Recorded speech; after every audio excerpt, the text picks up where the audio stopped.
of the information chaos. And today, we're drilling down into something I think, well, a lot of people probably feel instinctively.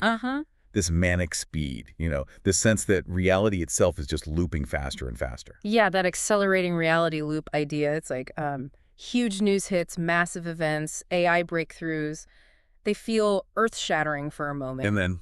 And then they just burn out, disappear super fast. It's weird. Right. It's almost like there's this timer. We've noticed this strange, almost like statistical rhythm. Things peak, and then decay hits hard. Around, what is it? Around 10 or 11 days later, consistently, it's like the cultural memory just gets wiped clean, ready for the next big thing. Exactly. So that feeling, being caught in this perpetual, almost self-destructing cycle. Yeah. That's our jumping off point for this deep dive. Yeah. Our mission today is pretty ambitious. We want to trace that manic speed back to the individual, to this idea of the fractured self, day me and night me. And then connect that internal chaos, that personal fragmentation. To the bigger picture. The systemic pressures, the stuff engineered into the system, what we're calling structural neurosis. And look at how this whole dynamic risks breeding this sense of, well, collective nihilism. Especially maybe for minds already kind of tuned for chaos. The high variety brain, as the sources put it. We've got some fascinating source material today. It's quite a mix. Yeah, we're jumping from, like, novel excerpts detailing a full psychological breakdown to really precise clinical stuff on delusion, hallucination, the neuroscience on how memory actually works or doesn't. And even some, let's say, unsettling pop culture thought experiments, like using Scream to understand how psychosis can be a narrative strategy to outsource guilt. It sounds like a lot, but we're trying to connect the dots from the individual mind breaking apart to the math of forgetting to maybe even the deliberate weaponization of reality itself. Yeah, should be interesting. Okay, let's unpack this, starting right at the heart of it. The individual rupture, these central figures of internal chaos, day me and night me. So the observer, he's the character in this narrative we're looking at. He doesn't initially see this as, just internal conflict. For him, it's huge. Metaphysical. Right. He experiences these figures, day me and night me, as distinct torments, like actual entities. Exactly. Phantoms. Appearing as flickers on screens, voices, faces. And they're not just random noise. They're delivering warnings and instructions from temporal beyonds. So right away, his suffering gets framed as something profound, something cosmic. It gives it meaning. Absolutely. And the figures themselves, they embody this perfect, agonizing split. You've got Damie. He's a frantic liar. Right. All surface manic energy. Yes, spitting out lies, but with this incredible frantic urgency. Like he's desperately trying to hold together this shaky daytime reality. And then the opposite, night me. Night me is chilling, possesses this glacial calm, delivering pronouncements, supposedly truths with a chilling detachment. So day me lies to keep things going. Night me drops these cold, hard truths when the defenses are down. Or what the observer perceives as truth, anyway, and their interaction. It's described as a constant, squalid, accusatory brawl. Which, in his mind, isn't just an internal argument. It's a cosmic struggle. Representing nothing less than the temporal paradox, the existential dread. He thinks they're past selves, future selves, trying to guide him, warn him about the coming ruin. Wow. So it sets up this incredibly high-stakes internal drama. He's constantly trying to figure out what's real, what's a lie, what's a warning. And the lies and truths are deliberately bleeding into each other. It's designed for maximum confusion, maximum significance. This escalating internal theater is what gives the story its initial power. He's convinced he's this tragic hero. Caught in a battle for reality itself. But then the narrative just pulls the rug out. It delivers this devastating punchline. The flickering screens, the voices, the whole house he thinks he's in. It's revealed to be nothing more than ordinary peeling bulletin boards in an asylum or a prison ward. Wow, that changes everything. Completely. All that metaphysical grandeur just vanishes. The demystification is absolute. So those profound prophecies, the warnings from the future. Exposed as totally mundane institutional notices. Things like medication time, visitor hours, group therapy are... Their perceived temporal significance just gone. A complete misreading of meaningless stuff. Exactly. The tragedy isn't the cosmic battle. The tragedy is the sheer awful banality of his self-made prison. So the clinical reality behind it all, it's pretty stark then. It's heartbreaking, really. Damie and Night Me, they get redefined, not as time-traveling entities, but as projections. Projections of the observer's own shattered psyche onto these inanimate objects. And the big argument, the squalid accusatory brawl. That's just him externalizing his own internal chaos and fragmented sense of self, the voices he hears, those critical directives, probably just his own low, incoherent mumble, directed at, peeling paint and thumbtacks. Okay, this really helps lay out the architecture of this kind of self-generated psychosis. If he's just talking to a bulletin board, how does that delusion get built and maintained? Can you break down the difference between the delusion and the hallucination here? Absolutely. It's crucial. The figures, day me and night me, the whole setup, it's sustained by delusion, which is a fixed false belief. Okay, fixed false belief, meaning? The belief isn't just that these entities are talking to him. The core false belief is that the bulletin board itself is the entire universe, or a gateway through time, or some cosmic library. He's trapped by mistaking the mundane object for everything. Right, and the hallucination piece. The hallucination is the false perception. It's the sensory input the brain needs, or rather generates, to keep that delusion plausible to itself. So he doesn't just believe the board is important. He sees faces flickering on it. He hears them arguing. He imposes this incredibly detailed dialogue onto what's likely just static or background noise or even his own mumbling. The hallucination provides the constant stream of evidence needed for the fixed false belief, the delusion to hold. The shift in the story, then, after this reveal, it's massive. It's profound. All that cosmic struggle, the temporal paradox, the existential dread, it just evaporates. What's left is, quote, the sterile residue of pathology. His suffering gets reduced. It's not epic anymore. It's just clinical, the dimensions of his diagnosis. He's not a tragic hero fighting timelines. He's a patient, lost in his own delusion, trapped inside this thing he built himself. And the confinement isn't just the physical walls of the ward. Exactly. It's physical and psychological. His own consciousness, which should be a tool for understanding, becomes the source of his torment. It's forever mistaking the bulletin board for the universe and its own ramblings for the whispers of eternity. That's quite a chilling thought. Yeah. That the ego's attempt to make sense of its own breakdown, to give it meaning, is actually what traps it. It suggests that sometimes the most profound suffering comes from that desperate need to rationalize internal friction by projecting it outwards onto some grand external stage. Okay, that idea, the ego inventing a big story to handle unbearable internal stuff like shame or chaos, that brings us nicely to this concept of narrative psychosis. Right. And this is where I think it gets really fascinating. Applying that structure delusion plus hallucination to understand why day me and night me, why those specific projections. It's about the mind constructing a narrative, a story, specifically to manage things it can't otherwise cope with, like overwhelming guilt or just fragmentation. And the scream hypothetical you mentioned earlier, that fits here. It provides a really disturbing but kind of perfect lens. The theory suggests that Sydney Prescott, the final girl, didn't just survive the killers, Billy and Stu. She invented them. Oh, invented them as an elaborate delusion. Exactly. To mask her own violence, her own guilt, maybe her confusion over her mother's death. Who knows the root? But the theory is she performs this incredibly complex, lifelong act of psychological transference. Okay, so her mind isn't just reacting to the horror movie plot, it's generating it. How would that even work? Well, mechanism one is what the sources call assigned agency. Her mind creates the motive. Think of Billy's whole creepy backstory about her mom. Right, the affair. Yeah.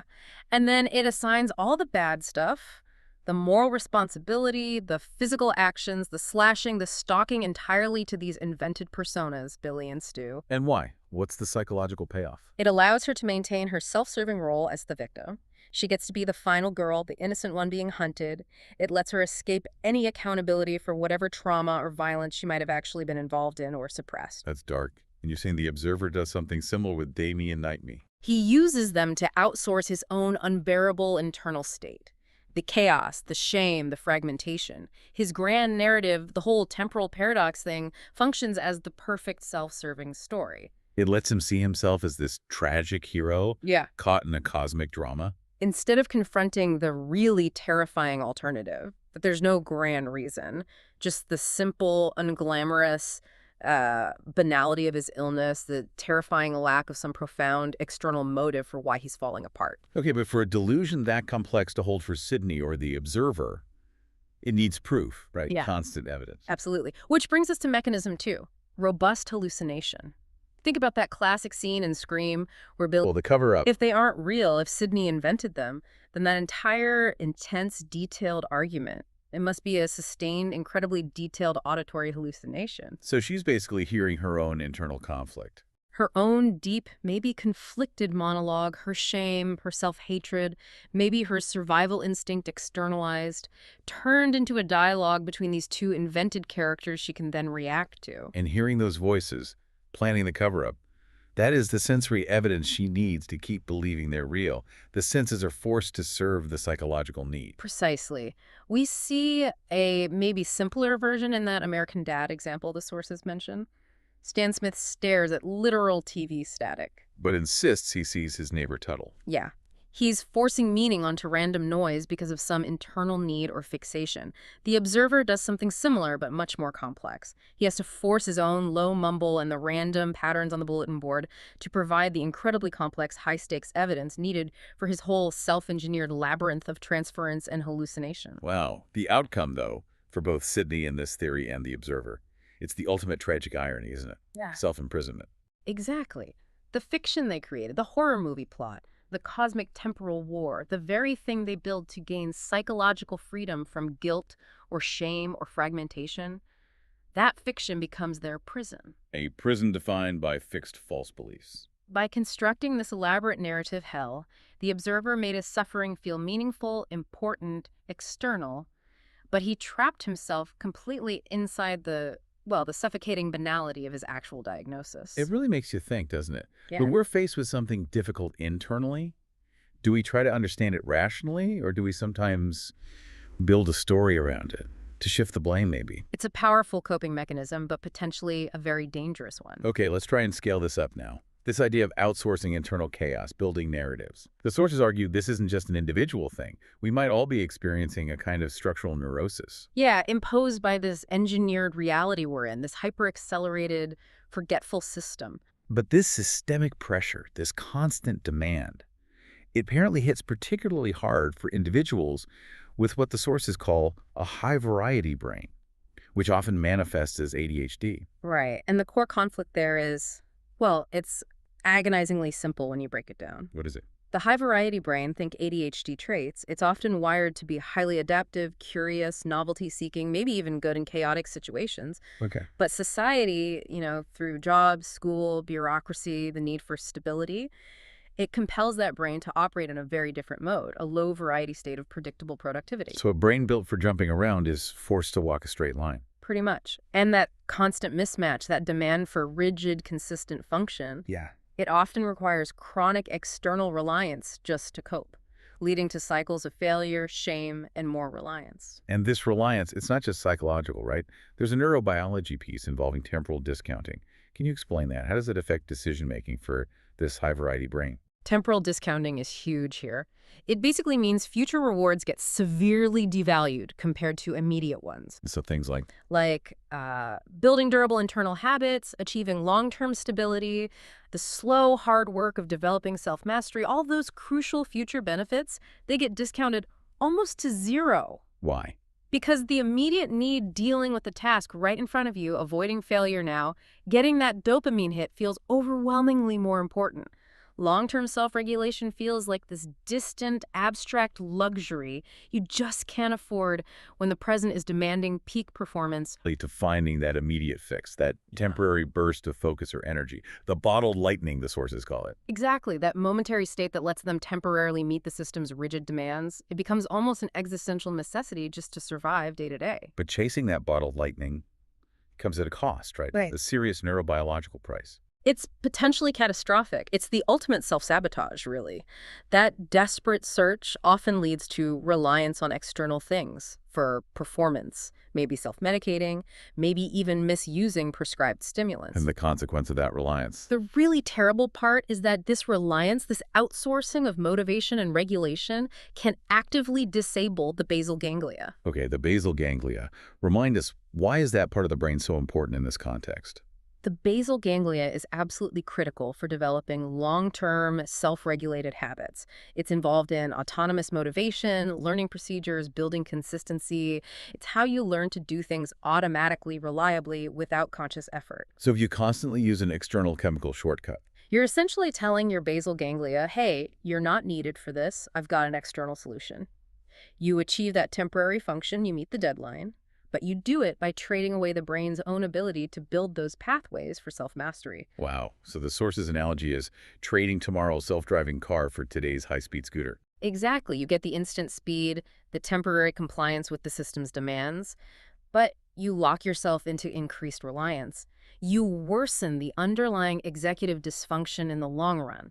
The high-variety person becomes structurally dependent on that external crutch. That structural dependence must feed back into the psychological side, right? The shame cycle. Oh, absolutely. That structural reliance fuels the psychological crisis. The externalization of shame is like the engine driving this whole destructive cycle. Yeah.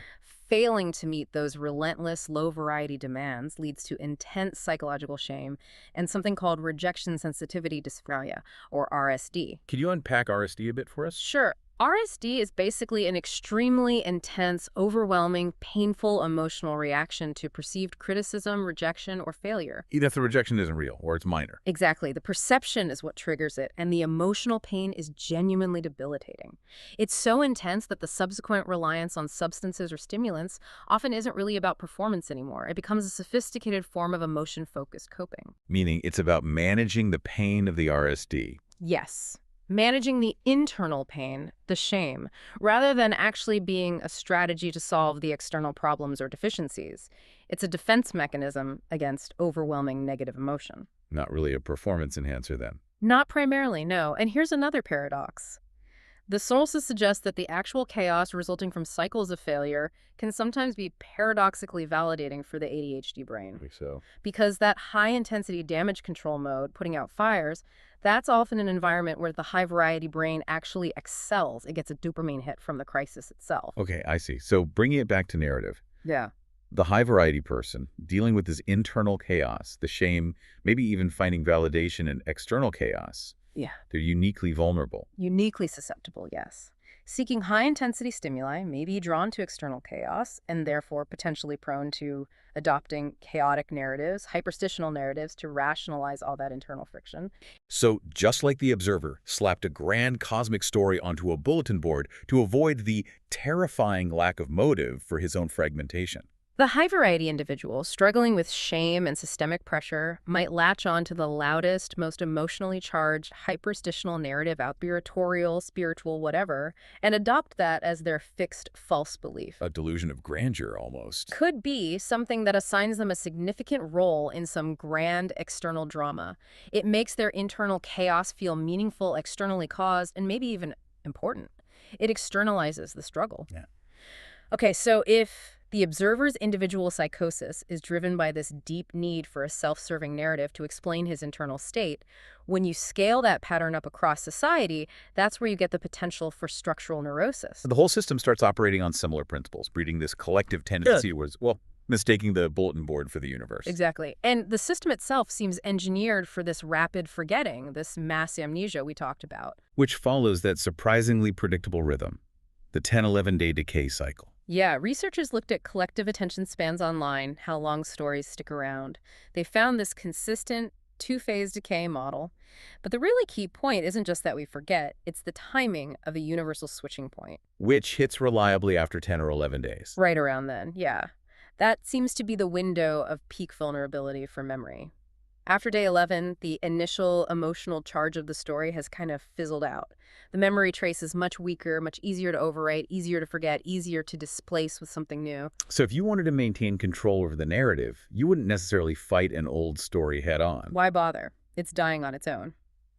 The really smart strategic move for continuous narrative control is to drop the next bombshell, something loud, emotional, attention-grabbing, completely different right before that 10 or 11-day decay switch hits. Because that timing maximizes the displacement. It pushes the old fading story out of conscious awareness and preserves the overall attention economy for the controller. Precisely. The sources call it planned obsolescence for news cycles. It's engineered forgetting. And for this relentless loop, this constant churn, this system needs an engine, right? Something to generate the replacement narratives fast enough. Which brings us to AI. The sources directly connect this 10-day rhythm to the rise of sophisticated generative AI. The core idea is AI as the new control avatar. Control avatar. That links back to Jacques Vallée's ideas. Yeah, Vallée studied UFO phenomena for decades. His control system theory wasn't necessarily about literal aliens, but suggested that these strange, ambiguous encounters might be part of a non-human system designed to subtly modulate human beliefs and consciousness over time. And crucially, the system changes its appearance, its avatar, to fit the technological and cultural context of the era. So in the past, maybe it manifested as folklore creatures, religious apparitions, flying saucers. In our digital age, a sophisticated generative AI that can instantly create complex, ambiguous, emotionally loaded narratives at scale.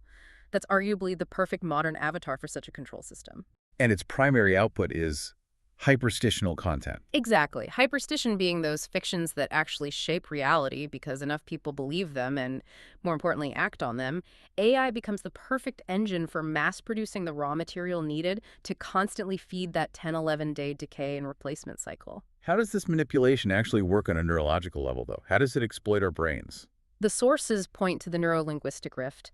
It's the fundamental clash between how we often experience the world, unified, holistic, subconscious feelings like nostalgia or déjà vu. Which apparently share like 70% neural overlap. Right, unified experiences. But then we try to force those experiences into the rigid binary boxes of language. Is it A or B? True or false?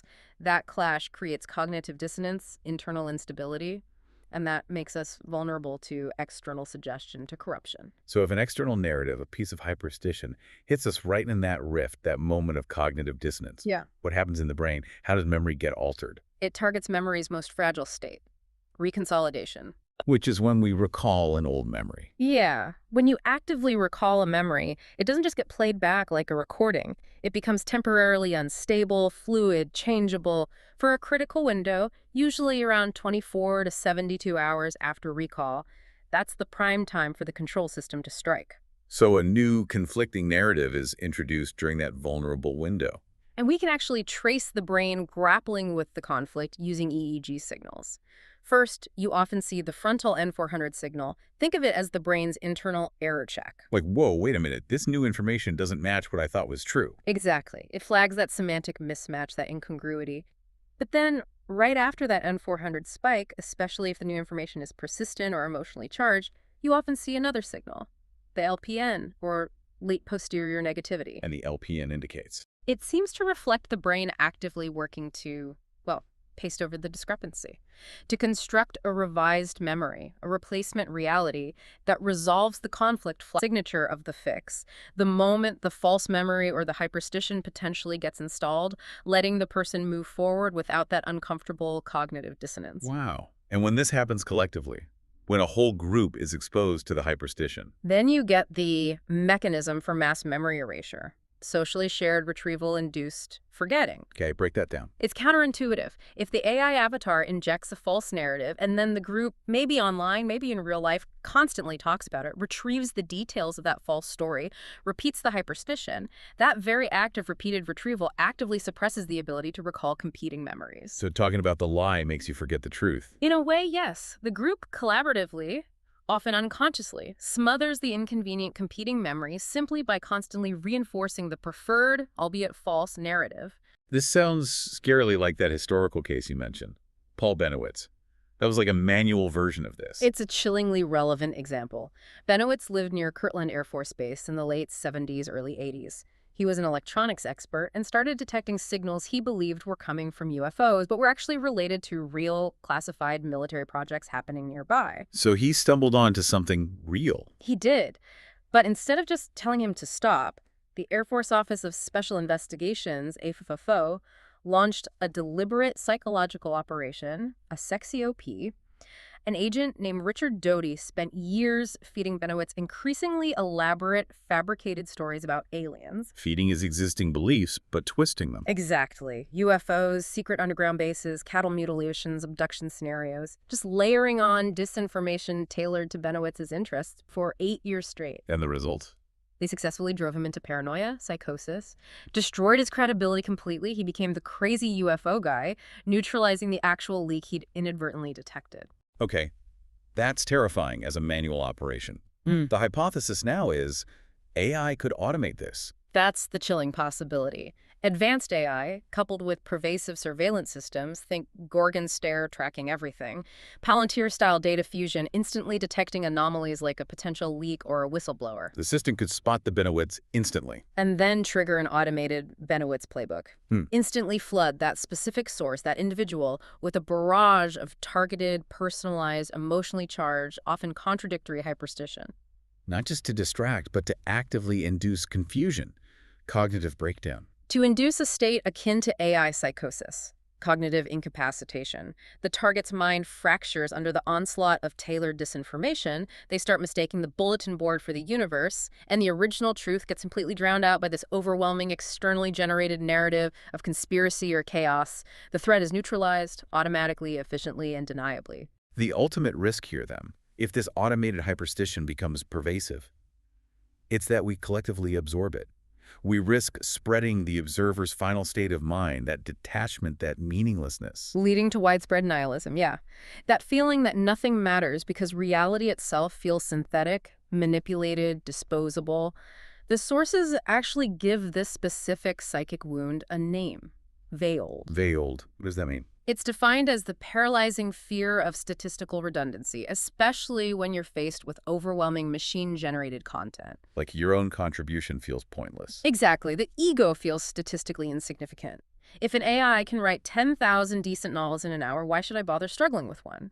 If the system can generate a perfect narrative about me based on my data, why bother trying to be authentic? It's a deep existential threat. So the defense against this, against veiled and nihilism, it has to be both internal and external, structural. Absolutely. It requires conscious effort on multiple fronts. Okay, let's start with the internal defense. How do we stay skeptical without just becoming bitter cynics, closing ourselves off? The key is weaponizing rational skepticism.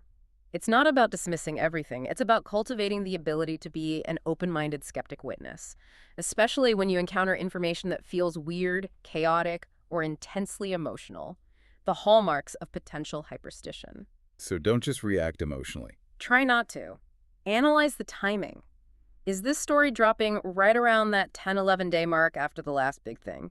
Is it wrapped in overwhelming emotion, outrage, fear, instant ecstasy? Recognize that strong emotion often acts as a lubricant for bad information. Helping it slide past our critical filters, past that N400 error check. Exactly, and straight into that vulnerable reconsolidation window. So pausing, analyzing the timing and the emotional packaging, that's a crucial first step. And internally, we also had to fight back against that temporal discounting that affects the high-variety brain so much. Yes, this is fundamental. This is the fight for genuine self-mastery. True liberation from these cycles requires consciously, deliberately valuing the distant, difficult, often painful process of building internal habits and self-regulation. Which means protecting the basal ganglia. Protecting the basal ganglia at all costs. That means actively resisting the system's demand for immediate chemically assisted speed.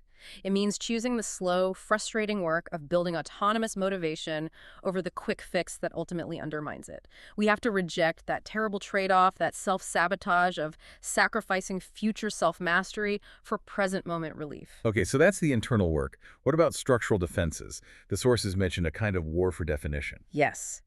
This is framed as the final frantic struggle of the sovereign ego against being overwhelmed and homogenized. How does it work? It's about consciously labeling and differentiating. When AI starts pumping out floods of subsequent, maybe technically proficient, but ultimately homogenized content formulaic articles, predictable music, generic art, the act of calling it out, of labeling it as slop or something similar. That's not just being critical. It's a defense mechanism. It's presented as a necessary psychological defense. It draws a clear line. It insists on the distinction between human creativity, with all its flaws and quirks, and statistically probable output.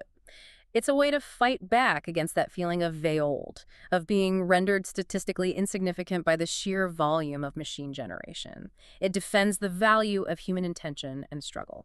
And finally, there's this crucial distinction we need to make within ourselves: gnosis versus delusion.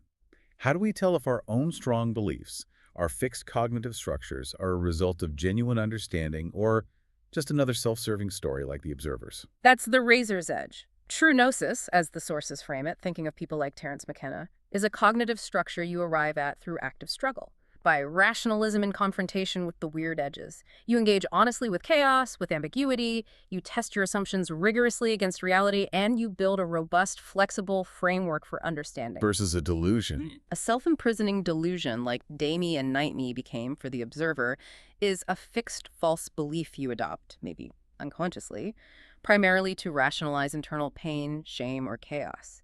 It eases the psychological discomfort, but it doesn't solve the underlying problem, and it cuts you off from reality testing. It becomes rigid. It reminds me of that John C. Lilly quote the sources mentioned. What one believes to be true either is true or becomes true within certain limits. Exactly.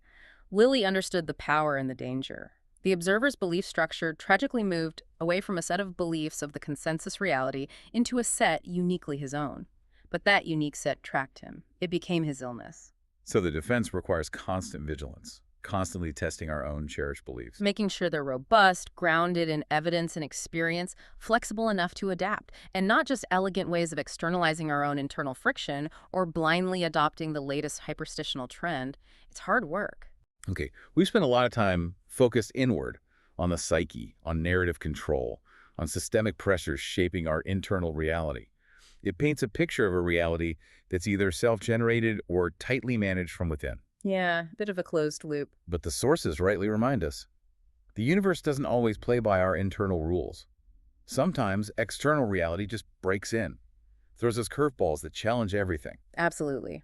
And the Interstellar Object 3I Atlas, which researchers like Professor Avi Loeb at Harvard have analyzed extensively, is presented as a prime candidate for external reality break. Not something generated from within, but something coming at us from interstellar space that just doesn't fit the standard models. Precisely. It presents multiple data points that seriously strain conventional scientific explanations for, random rocks floating between stars.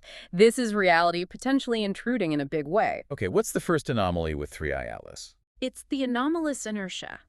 As this object passed near the sun, telescopes saw it shedding a huge amount of mass sublimating, basically evaporating, at a rate estimated around 150 kilograms every second. Wow, that's a lot of gas and dust coming off it. A massive amount. But here's the kicker. Despite this intense outgassing, which should act like uncontrolled rocket thrusters on a natural comet, pushing it off course, 3I Atlas showed zero measurable deviation from a purely gravitational trajectory. Just kept going straight, as if nothing was happening. Exactly, like a bowling ball shrugging off a feather. For that massive outgassing to have no measurable non-gravitational acceleration, it must have had enormous inertia, meaning enormous mass. How massive are we talking? Loeb's team calculated the minimum mass required to explain the lack of deviation, over 33 billion tons, which implies a size of potentially over 5 kilometers wide. And that's unusual for an interstellar object. Hugely oversized compared to what we'd expect based on typical comet populations. It makes the odds of it being just a random, unusually large space rock statistically problematic. It suggests something denser, more structurally sound. Okay, anomaly 1, weird inertia. What else? The composition. Spectrographic analysis, looking at the light from the material boiling off it, showed clear evidence of nickel vapor. Okay. Nickel's common in asteroids, right? It is. We're dismissing anomalies out of hand. Hashtag outro. Okay, so where does this leave us? We've journeyed pretty deep today. We mapped the internal architecture of the fragmented self, day me and night me, and saw how that split isn't just random. It can be a strategy, a way to outsource unbearable shame or internal chaos. Yeah, building a narrative to make the suffering feel meaningful, even if that narrative traps you.